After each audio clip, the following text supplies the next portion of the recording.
Jim Harbaugh is, as of this moment, the head coach at Michigan. We don't know if he will be this time next week. It's a very, very strange timetable when you have college football coaches who are flirting with the NFL. But there are several benefits to doing this show live. We do Late Kick Live, just as it sounds like in the description, live. So right now, we're downtown Nashville, and it's 7:02 p.m. on Thursday night. That's great. There's no safety net under the show. We don't get redos. I love that. I came up in the radio world. But there is one downside to that. You walk into the studio completely and utterly terrified when you think something could be breaking. And so we got PAs, we got Colin in here, we got Jesse in here, and they are hitting refresh, refresh, refresh to make sure that nothing happens while we're on the air. So Jim, just give me a few minutes, buddy. Jim Harbaugh's still the head coach at Michigan right now.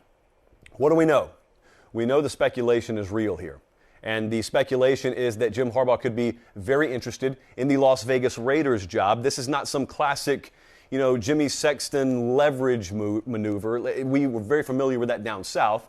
Jim Harbaugh does not have Jimmy Sexton as his agent. In fact, I'll give you $100 if you can tell me who Jim Harbaugh's agent is. Because no one really knows. I mean, he kind of represents himself. He may get some help here and there. I know what that's all about because I live the Jim Harbaugh life. I don't officially have one either. But I do get some encouragement on this side, and I get some help and advice on that side. So Jim Harbaugh and I kind of always had a familiar feeling in the back of my mind that we were very similar.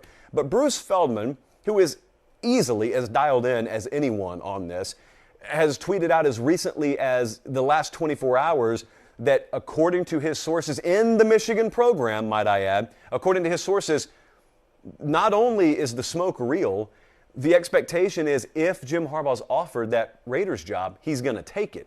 So that's about as real as it gets. We have Las Vegas B-roll, which I did not know. So outside of that, we don't really know a whole lot. And here's the thing.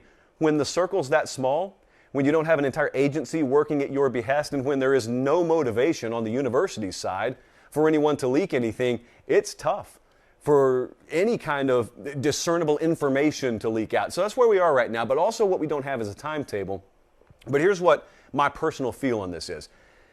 I have no reason to doubt Bruce Feldman's report, but above and beyond that, there's a chance that Jim Harbaugh could just be genuinely torn here, and I feel like that's the case. Now, this hasn't happened in the past, 3 or 4 days. This has been kind of simmering beneath the surface, and any time that you've tried to close the lid on coaching carousel season, anyone who knows anything in the industry has always told you, well, don't do it quite yet. Season's not over yet. The coaching carousel season's not over. You got to find out what Harbaugh's going to do. And we don't know what he's going to do yet. So let me ask you this, Michigan fan or otherwise, what if he does leave? What is the feel on Jim Harbaugh if he does leave? Because I got to tell you, I was talking to one of my Michigan buddies late last night, actually. And this came up, as is the case with any Michigan-based conversation I have right now. Here's what he said, and I totally agree with this. The Ohio State game obviously changed everything. And to me, to a lesser extent, the Iowa Big Ten Championship game changed everything. If they were making a movie about Jim Harbaugh, let's say he leaves tomorrow and goes to Las Vegas. If they were making a movie, I think the final scene in the movie would be the Ohio State game and would be him wandering around on the field in a sea of humanity. And I'm trying to tail him with the eye, Josh, as best I can, but he's getting hugs from everyone. He's getting high fives from everyone.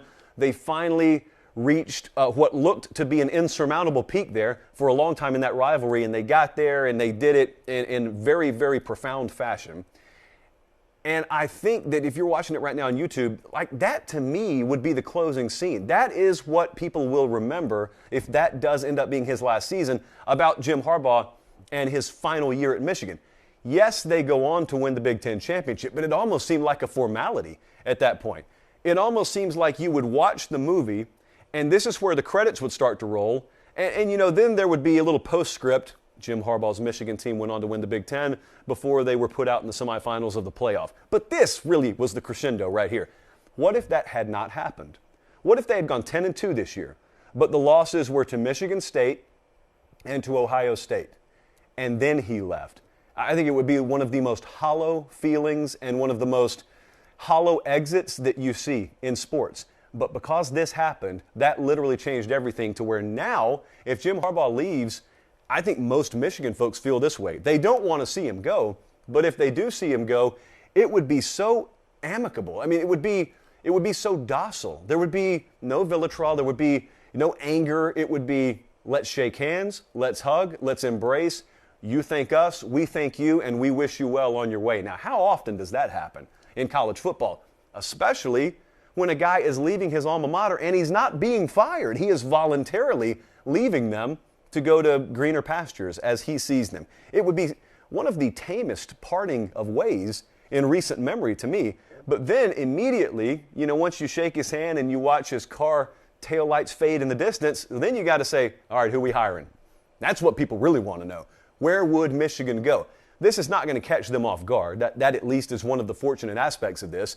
While you and I have been busy just speculating whether he's going to leave or not, anyone with half a brain about themselves in a position of power in Ann Arbor has been very, very busy getting their ducks in a row and doing some due diligence and understanding where they'll turn. And so could it be Matt Campbell? Sure, it could be. Could it be Dave Aranda? Going to be a tough get, but I would always kick those tires. Jeff Hafley over there at BC, that's a popular name. I've seen some people throw around Luke Fickell. I'll tell you another name that to me has a surprising amount of traction in Michigan fan circles that I don't know would have as much traction inside the athletic department up there, and that's Josh Gaddis. Josh Gaddis is the offensive coordinator there right now. Now, Gaddis, you would look at him, and I brought his name up earlier today, and one of our guys said, yeah, hey, you can doubt him, but who knew how good a coach Ryan Day would be until he got a shot? That's true technically. I would follow that up with, is Ryan Day the rule? Is he the exception? Do we want to let a guy learn on our dime? And do we want to let a first-time head coach use Michigan as his proving ground? They run the program, not me. I am a believer that they're going to value head coaching experience if and when they have to fill this head coaching position. And so with that in mind, that list, like Hafley would be a great hire there. Dave Aranda would be the best hire of the cycle to me. Matt Campbell, selfishly, I don't want to mention his name much here, and you know why if you have followed the program. But that's going to be not fun if you're a Michigan fan. It's going to be interesting if you're a Michigan fan, and you extend out beyond that. It'll be one of the biggest stories in all of sports, not just college football, throughout the rest of January and then going into February. But how would his legacy be remembered at Michigan?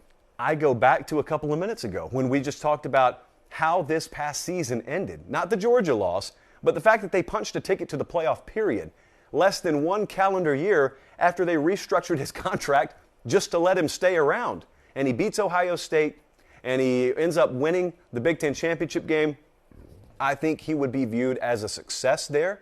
Having said all that, I think they would look back on his tenure fondly because of the way it ended.